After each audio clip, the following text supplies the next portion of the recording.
우리 옆에 상인사합시다. 사랑합니다. 축복합니다. 할렐루야. 여러분, 교회 안에 하나님께서 계속 기름 부으시고 은혜 역사들이 일어나고 있습니다. 근데 안타깝게도 어떤 이들은 은혜를 받지 못하고 뒤로 처지고, 어떤 이들은 뜨거운 은혜 가운데 들어가고 하나님의 역사를 경험하게 되는데, 우리가 모두 다 이 은혜에 동참하게 되기를 주의 이름으로 축원합니다.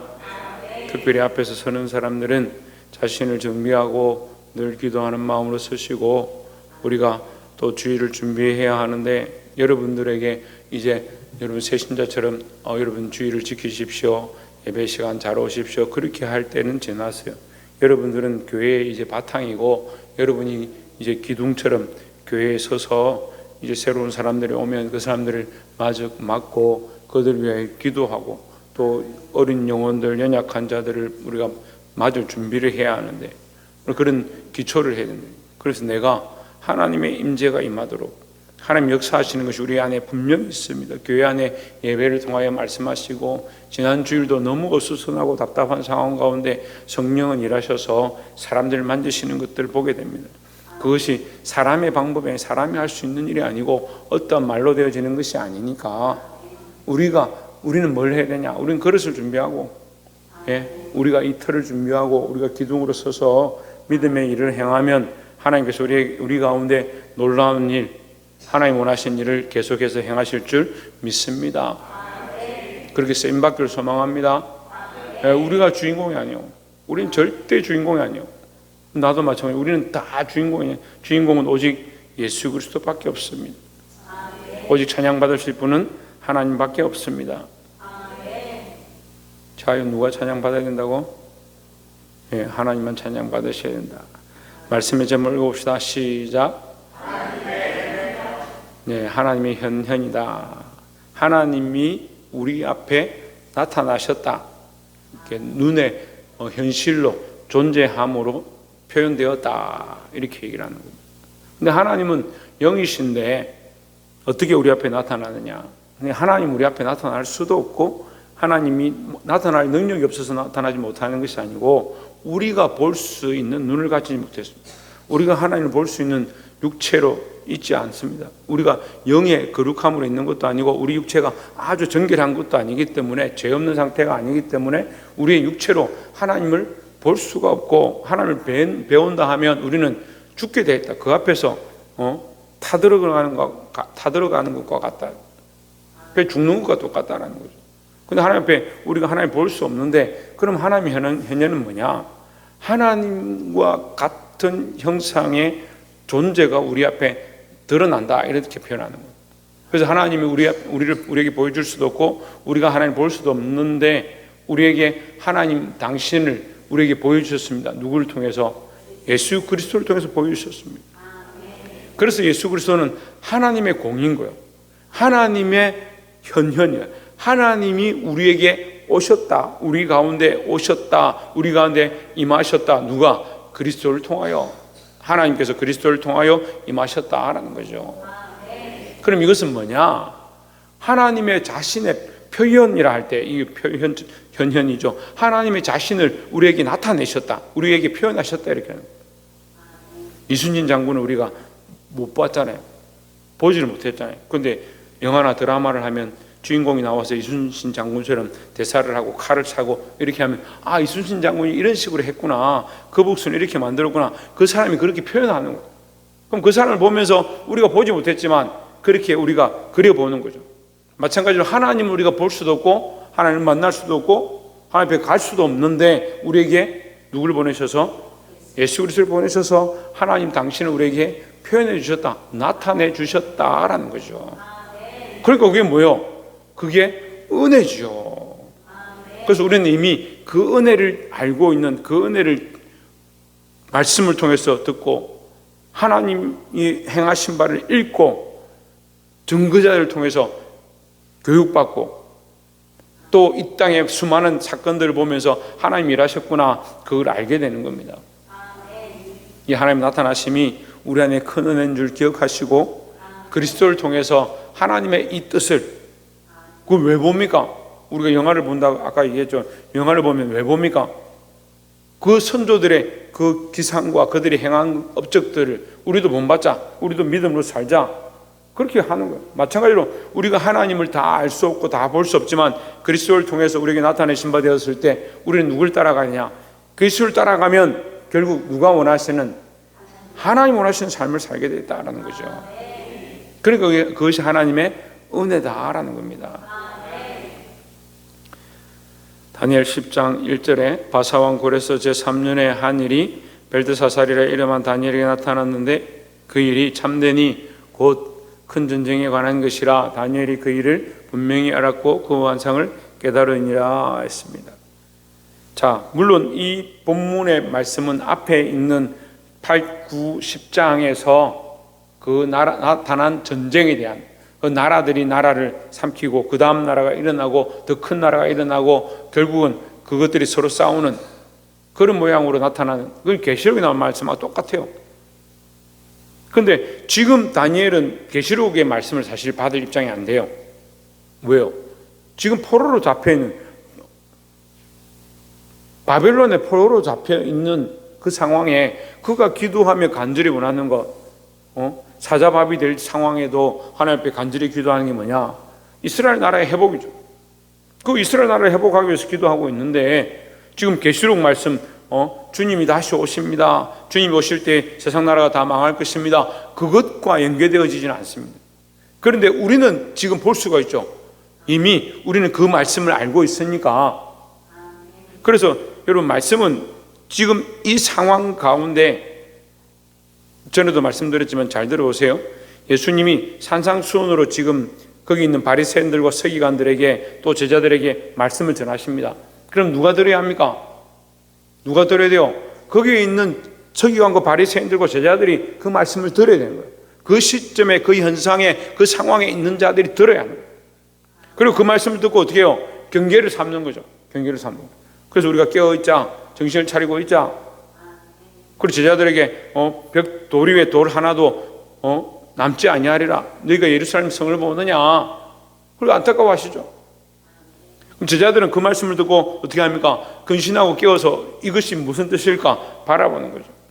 근데 우리가 지금 그 말씀을 이미 알고 있는데 그걸 보면서 예루살렘 벽에 돌 하나도 남지 아니할 것이다. 언제 그렇게 되지? 그렇게 하고 있는 것이 아니라 그것은 이미 과거의 일이죠. 하지만 그 말씀 또한 우리에게 적용이 되는 겁니다. 그들이 사랑하고 바라보았던 그 제사와 그러한 것들이 결국 다 무너지고 휘장이 찢어지고 이제 그 제사가 필요 없어지고 이제 뭐가 생겼습니까? 하나님 앞에 우리가 직접 나와서 예수 그리스도의 이름으로 예배하고 기도할 수 있는 그 자격으로 바뀌어지는 거죠. 다시 말하면 그 말씀이 선포되어질 때 그 현장에 있는 말씀의 선포이고 그 말씀은 앞으로 일어날 것들에 대한 말씀이고 우리에게는 그 말씀이 우리에게도 또한 앞으로 일어날 우리의 현실 삶에 적용해야 될 말씀이고 또 앞으로 일어날 말씀이다라는 거죠. 그래서 다니엘에게 지금 이 전쟁과 이 나라들의 망함을 보여주실 때 그것은 이스라엘 나라가 다시 회복될 것에 대해서 얘기하지만 또한 우리에게는 뭐요? 이스라엘 나라가 이미 회복됐죠. 70년 뒤에라고 했으니까 다니엘 70년 뒤에는 벌써 지나갔죠. 그러니까 지금 뭐요? 지금은 우리는 하나님 나라가 회복될 것들을 바라보는 거죠. 그러니까 이 묵시가 지금 다니엘에게 주어진 이 묵시가 이후에 사도 요한을 통해서 주어지는 묵시와 이 연관성이 있는 겁니다. 그래서 요한계시록의 말씀을 다 풀 수가 없는데 이게 에스겔이나 다니엘 말씀의 이 묵시 문학을 함께 접목을 하면 이게 말씀이 연결되는 거예요. 그래서 우리가 이 말씀을 볼 때 부분적으로 봐서는 안 된다라는 거죠. 물론 지금도 우리가 부분적으로 봅니다. 왜냐하면 우리는 완전하지 않으니까. 하지만 언제 주님이 오실 때는 완전해질 것이다. 그 뜻이 무엇인지 우리가 분명히 알게 될 것이다. 다니엘은 그렇지만 지금 상황에서 이 환상이 바벨론이 망하고 메대와 바사로 쪼개지고 메대가 커지고 바사는 작은 나라가 되고 또 그리스가 침공해서 그 나라들을 다 없애고 세계를 다시 통일하고 난 다음에 그 그리스도 문명이 사라지면서 로마가 일어나서 세계를 통일하게 될 그 장면들까지 다 보는 거죠. 이것을 깨달았다 했습니다. 근데 깨달았지만 뭐요? 깨달았지만 뭐요? 다니엘은 두려운 거예요. 왜 두렵느냐? 이스라엘이 70년 만에 바벨론에서 놓여서 다시 성전을 재건하겠지만 그의 나라가 어떻게 됐느냐? 이스라엘 나라가 어떻게 됐느냐? 다시 그리스의 짓밟히고 다시 로마의 짓밟혀서 지금 우리가 신약을 하고 있지만 신약 시대 때 로마의 압제 아래에 있는 그런 상황이 되는 겁니다. 그 뒤에 가면 또 더 복잡하죠. 유대인들이 다 흩어져서 나라 없는 민족으로 끌려다니고 나치에 수십만 명이 수백만 명이 죽는 그런 끔찍한 사건들이 벌어지죠.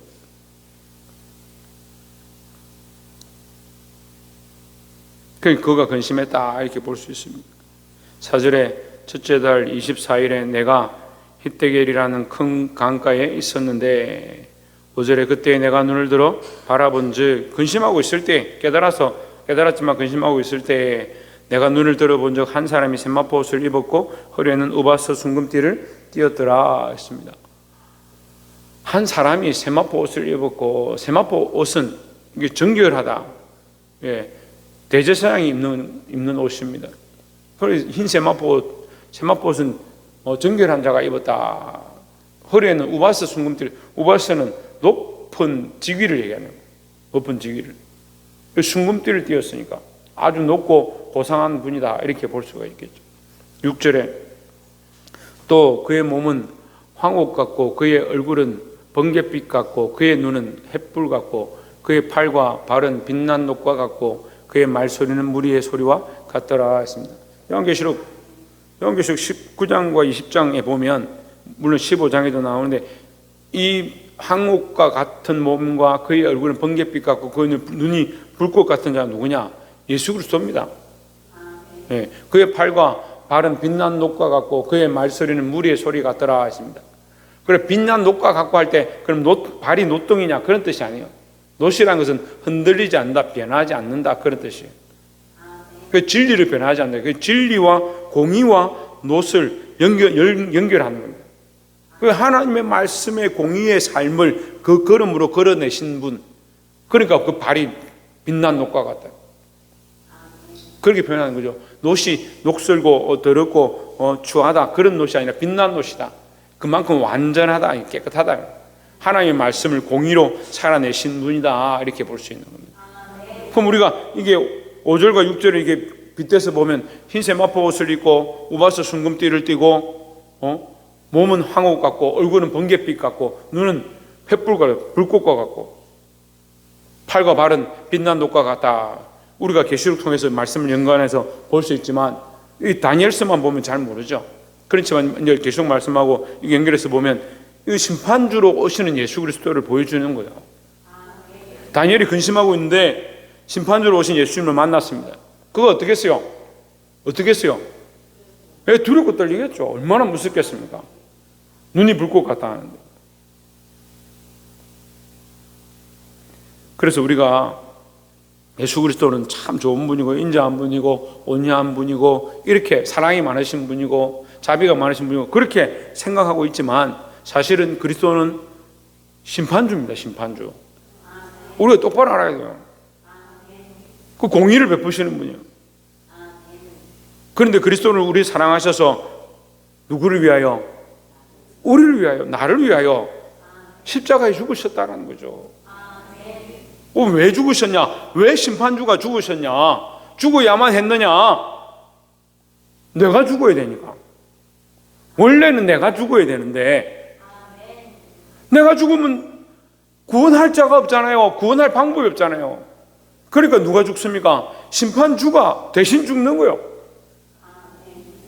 우리를 심판해야 되실 분이 대신 그 대가를 지불함으로 말미암아 그 심판의 가치를 당신의 몸으로 대신 갚으셨다는 거죠. 그러니까 누가 증인이요? 그리스도가 증인인 거예요. 그리스도가 우리에게 내가 너를 위하여 피를 흘렸고 내가 너를 위하여 살을 찢었고 내가 너를 위하여 생명을 내었으니까 너는 잘 모를지 모르겠지만 나는 너를 사랑했고 너를 살렸다. 나는 너의 생명을 살렸다. 누가 증인이냐? 나는 자꾸 왔다 갔다 하죠. 지난 주일날 낮에 예배 드리니까 너무 은혜스럽고 감격이 있고 수요예배 말씀을 들으니까 또 은혜가 되고 새벽기도 나 앉아있으니까 은혜가 되는데 어떻게 해요? 왔다 갔다 왔다 갔다. 나는 왔다 갔다 해요.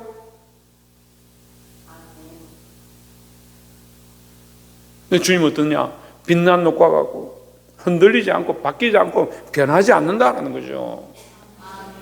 그분이 우리를 위하여 죽으셨다는 거예요. 근데 우리가 먼저 알아야 될 건 그 예수 그리스도는 심판의 주님이다라는 거예요. 그래서 이 그리스도를 의지하지 않고 그리스도의 뒤에 그 십자가 뒤에 숨지 않으면, 십자가로 가리지 않으면 우리도 또한 심판받을 수밖에 없다는 사실을 기억하시기를 주의 이름으로 축원합니다. 그래서 교회는 회개가 일어날 때 참된 은혜가 있는, 참된 은혜가 있는 거예요.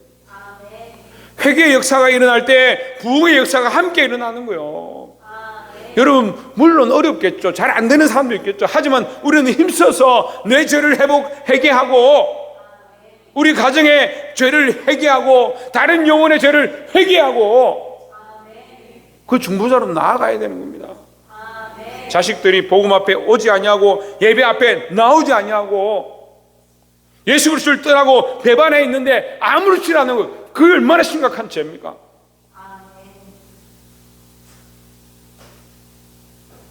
내 안에 암덩어리만 있는 게 아니고요, 교회 안에도 암덩어리가 있을 수 있고 가정에도 암덩어리가 있을 수 있어요. 내가 하나님 앞에 기도하며 부르짖으며 하나님 이 영혼을 살려주십시오, 이 아이를 살려주십시오, 이 가족들, 이 남편과 이 아내를 살려주십시오, 눈물로 기도해야 합니다.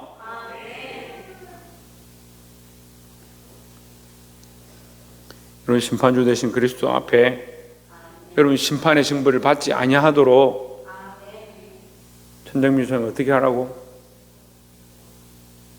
받지 아니하도록 어떻게 하라고? 우리 회개하라고.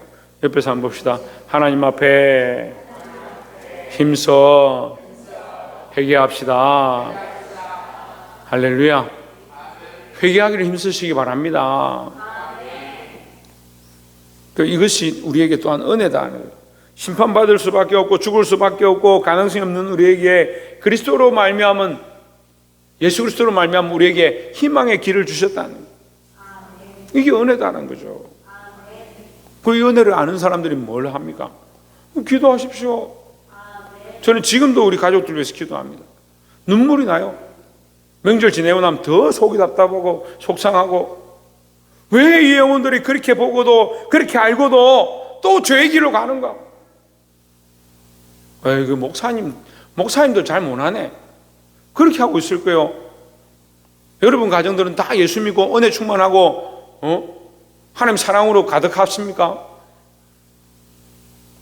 여러분 자신도 지금 제가 보니까 그렇지 못한데, 내가 회개하고 내 가족이 회개하고 나와 함께 있는 권속들이 함께 회개해서 하나님 앞에 나오도록 내가 먼저 깨어서 기도하고 나가야 될 줄 믿습니다. 두 번째로 9절에 내가 그의 음성을 들었는데 그의 음성을 들을 때에 내가 얼굴을 땅에 대고 깊이 잠들었느니라. 10절에 한 손이 나를 어루만지기로 내가 떨었더니 그가 내 무릎과 손바닥이 땅에 닿게 일으키고 있습니다. 자, 우리가 앞에 말씀을 이해를 하니까 이 말씀이 이해가 되는 거예요. 그냥 왜 떨었느냐? 왜 잠이 들었느냐? 왜 정신이 잃었느냐? 왜 일어나지 못하고 있느냐? 이해가 안 되죠. 근데 그 전능하신 하나님의 현현을 보는데 어떻게 정신 차리고 쳐다보고 두렵지 않을 수가 있겠냐? 죄인인 내가 죽을 수밖에 없는데, 근데 예수님은 오셔서 어떻게 하느냐? 여기서 사실은 예수님이라 표현할 수는 없어요. 이게 구약적인 상황이니까 예수님은 육신을 입고 오시고 나서 예수님이고, 이제 그전에는 그리스도라고 해요. 그리스도다. 또는 성자다. 성자. 하나님의 현현이니까 하나님의 아들로서 우리에게 나타난 바 되었다. 그 성자가 오셔서 만지셨다. 왜 만지냐? 왜 만지겠습니까? 일어나라고, 회복하라고. 왜 만지냐? 그게 은혜라는 거예요. 이게 자비라는 거예요. 이게 하나님의 사랑이라는 거예요. 16절에 인자와 같은 이가 있어 내 입술을 만진지라 내가 곧 입을 열어 내 앞에 서 있는 자에게 말하여 이르되 내 주여 이 환상으로 말미암아 근심이 내게 더함으로 내가 힘이 없어졌나이다 했습니다.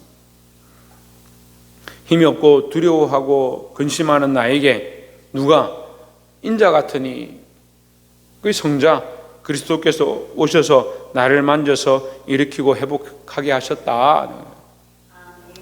17절에 내 몸에 힘이 없어졌고 호흡이 남지 아니하여 사오니 내 주의 이 종이 어찌 능히 내 주와 더불어 말씀할 수 있으리까 하니 했습니다. 자,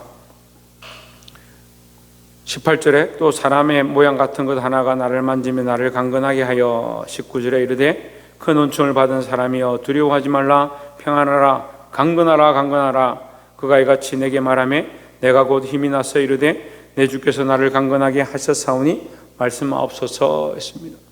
누가 강건하게 하느냐? 하나님께서 우리를 강건하게 하시는 거예요. 그리스도께서 우리를 강건하게 하셨다라는 거예요. 그러니까 이것 또한 뭐요? 하나님의 은혜다라는 겁니다. 우리가 누구를 통하여 힘을 얻느냐? 예, 누구를 통하여 힘을 얻습니까? 우리 히브리서 기자를 통해서 우리에게 가르쳐 줍니다. 우리가 하나님의 성소에 두렵고 떨림으로 나아갈 수가 없고 죄인 되어서 갈 수가 없는데 어떻게 나왔느냐? 어떻게 기도하느냐? 어떻게 찬양하느냐? 예수 그리스도의 이름을 의지함으로 그 성전에 들어갈 담력을 얻었다라고 말씀하고 있습니다. 그리스도께서 우리에게 또한 힘을 주시고 은혜를 주시고 회복을 주시는 줄 믿습니다. 그러니까 우리가 하나님 앞에 회개하고 났어요. 무엇으로 힘을 얻느냐? 그리스도 앞에 그리스도의 이름으로 하나님 앞에서 우리가 하나님 앞에서 그리스도의 이름으로 회개하지만 무엇으로 힘을 얻느냐? 예수 그리스도의 이름으로 또한 힘을 얻는 거예요. 그래서 자꾸 착각해요. 회개하고 났으니까 나는 괜찮다. 나는 괜찮은 게 아니에요. 나는 괜찮다 할 때 뭐 어떻게 했기 때문에? 옷을 입었기 때문에. 우리가 옷이 다 찢어지고 남루하고 벌거벗은 사람처럼 살아간다면 부끄러워서 여기 못 나올 거 아니에요. 근데 우리가 이 더러운 옷들 다 벗었습니다. 그 회개의 모양이죠. 회개의 모양으로 우리가 이 더럽고 추하고 냄새나고 이거 다 벗었습니다. 그럼 어떻게 해야 됩니까? 그럼 어떻게 해야 돼요? 건도가 저 샤워를 아침 저녁으로 잘 하는데 너 왜 샤워를 하니? 땀 냄새 나서 안 되겠어요. 땀을 많이 흘려서 안 돼요. 그래 샤워해라. 샤워를 하러 들어가서 옷을 벗고 샤워를 했어요. 그런 냄새 나는 그 옷을 또 입더라고.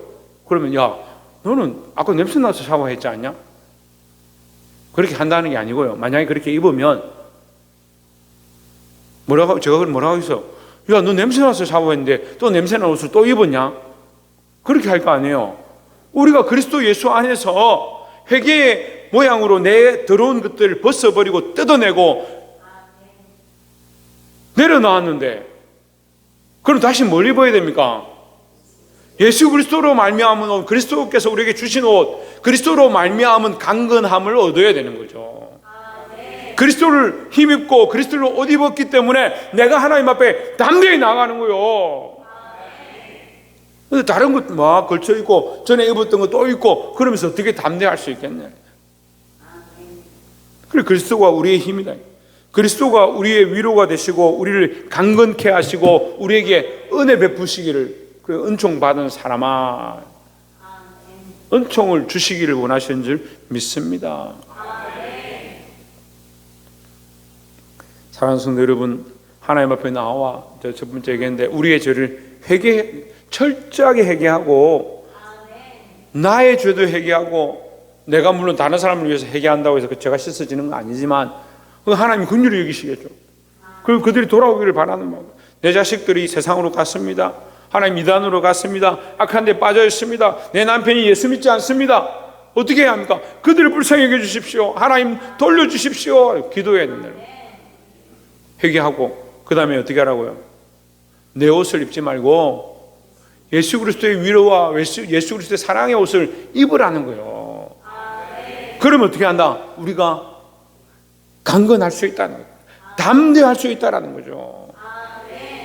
이 믿음으로 사시기를 주의 이름으로 축원합니다. 마지막 세 번째로 우리가 꼭 기억해야 될 말씀은 20절에 그가 이르되 내가 어찌하여 내게 왔는지 내가 아느냐? 이제 내가 돌아가서 바사 군주와 싸우려니와 내가 나간 후에는 헬라의 군주가 이를 것이라. 자, 이 말씀이 조금 어려운데요. 이제 우리가 이 시대에 이 말씀은 이해가 돼요. 이 시대 다니엘은 이것이 어려울 수 있어요. 그런데 우리는 이 말씀이 이해가 되는 거예요. 보세요. 바사는 페르시아입니다. 그 헬라는 그 다음에 바사 군주가 페르시아가 와서 메데와 싸울 것이다. 근데 그 다음에 그리스, 헬라는 그리스죠.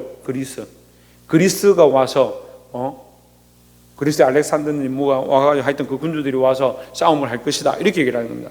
세상의 권세를 가진 자들이 일어나서 싸움을 할 것이고 더 큰 권세를 가진 자가 또 일어나서 싸울 것이다. 이렇게 얘기하는 거예요. 그런데 우리는 여기서 뭘 봅니까? 예? 내가 돌아가서 바사 군주와 싸우려니와 내가는 누굽니까? 아까 성자라고 그랬죠. 그리스도라고 그랬죠. 그러면 세상의 나라들은요, 자기들끼리 싸우고 있어요. 세상의 나라는 자기들끼리 싸우고 그 역사 속에서 서로가 땅을 얻고 빼앗고 하는 것으로 흘러갑니다. 세상 역사는 그냥 흘러갑니다. 그렇게 흘러가는 걸로 보이고 사람들은 그렇게 역사서를 쓰면서 이렇게 흘러왔다, 인류가 이렇게 살아왔다라고 보이지만 하나님은 뭐 하고 계시냐? 우리를 위해서 싸우고 계시는 거예요. 다니엘에게 내가 가서 싸울 것이다. 뭘 위하여? 이스라엘을 위하여 싸울 것이다. 나는 이스라엘 백성의 회복과 그 민족이 하나님 앞에 나오게 하는 것을 위해서 나는 싸울 것이다. 그리스도는 우리를 살리기 위하여 우리를 위하여 싸우는 자로 나오고 있다는 거예요.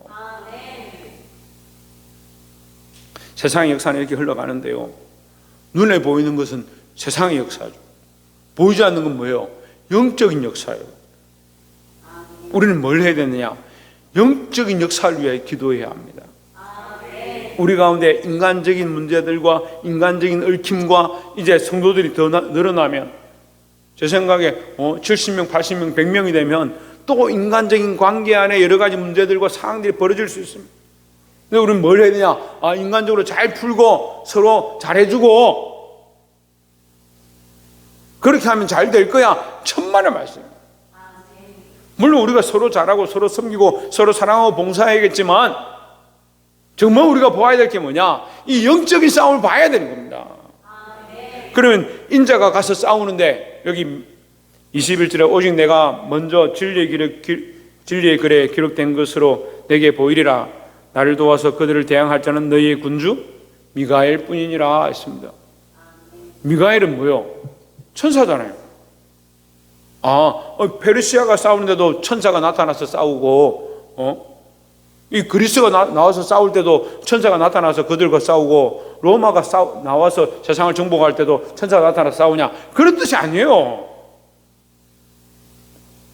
세상 나라들은 그렇게 싸우고 서로 간에 죽이고 땅을 차지하려고 자기들의 권세를 얻으려고 하겠지만 예수 그리스도는 우리를 위하여 싸우시고 그런 뜻이죠. 미가엘은 천천과 만만의 하늘의 군사예요. 그 군사장이죠. 천사장이죠. 그러니까 우리는 뭘 위해서 기도해야 되느냐? 이 영적 전쟁을 보고 기도해야 되는 겁니다. 영적 싸움을 회복하십시오. 돈을 위해 싸우지 말고 자기 명예를 위해서 싸우지 말고 자기 목적을 위해서 우리가 수고하고 힘을 쓰면 정말 영적 싸움을 싸울 수가 없어요. 이번 명절에도 영적 싸움들이 치열했습니다. 근데 우리는 기도하며 믿음으로 이겼습니다. 어떻게 싸우냐? 기도하고 믿음으로 싸우는 거죠. 누가 우리를 위해 싸우시냐? 그리스도가 우리를 위해 싸우시고 하나님의 천군천사들이 우리를 위해 싸우니까 우리는 뭘 하느냐? 하나님 앞에 기도할 것밖에 없다라는 거예요. 말씀을 맺겠습니다. 하나님께서 우리에게 은혜를 베푸셔서 성자 예수 그리스도를 우리에게 보내주시고 그 그리스도를 보고 우리가 어떻게 나아가야 될지, 무엇을 해야 될지 깨닫게 하십니다. 여러분, 하나님 앞에 회개하는 자세로 늘 나아가십시오. 또한 예수 그리스도로 옷 입으십시오. 다른 것으로 힘을 얻는 것이 아니라 그리스도로 말미암아 힘을 얻고 그리스도로 말미암아 강건해져야 한다. 끝으로 영적 싸움에 동참해야 합니다. 여러분, 영적 싸움이 뭐냐? 내가 어떤 영적 싸움을 싸울 것인가? 지금 나는 영적 싸움을 싸우고 있는가? 아멘을 하지 말고 자기를 돌아보세요. 내가 지금 영적 싸움을 싸우고 있는가? 내가 영적 싸움을 위하여 나는 뭘 하고 있는가? 눈에 보이는 육적 싸움을 위해서 화를 내고 짜증을 내고 내가 하고 싶은 것은 다 하는데 나는 영적 싸움을 위해서 뭘 하고 있는가? 사랑하는 성도 여러분, 자기를 점검하고 오늘 하나님께서 우리에게 보여주시고 있는 이 사실들을 깨닫고 이 마지막 시대에 승리할 수 있는 저와 여러분 되시기를 주의 이름으로 축원합니다. 기도하겠습니다.